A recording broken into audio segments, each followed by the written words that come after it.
इस्लामाबादमधली शांतता चर्चा फिसकटल्यावर पुन्हा एकदा अमेरिका आणि इराणमध्ये तणाव वाढताना दिसतोय।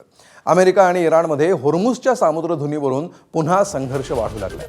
आज कोणत्याही क्षणी अमेरिका होर्मुझ सामुद्रधुनीचा ताबा घेणार असल्याचा इशारा डोनाल्ड ट्रम्प यांनी दिलाय। अमेरिकी सैन्य होर्मुझ सामुद्रधुनीतील इराणी बंदरांमध्ये येणाऱ्या जाणाऱ्या जहाजांवर नाकेबंदी लागू करेल अशी धमकी ट्रम्प यांनी इराणला दिली आहे। तर ट्रम्प यांच्या या इशाऱ्यानंतर इराणनेही प्रत्युत्तराची भाषा करत इराणी बंदरांवर हल्ला झाल्यास पर्शिया आणि ओमानच्या खाडीमधील कोणतेही बंदर सुरक्षित राहणार नसल्याचा इशारा दिलाय।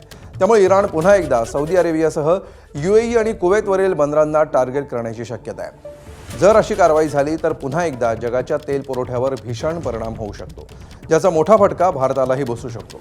जगभर तेलाची आयात करण्यासाठी होर्मुझ सामुद्रधुनी एक महत्त्वाचा जलमार्ग आहे। आधीच इराणनं हा जलमार्ग रोखलाय, त्यात आता अमेरिकेनं नाकेबंदी करण्याचा इशारा दिलाय।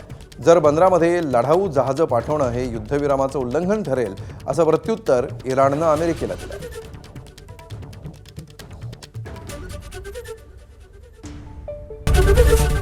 ABP माझा, उघडा डोळे बघा नीट।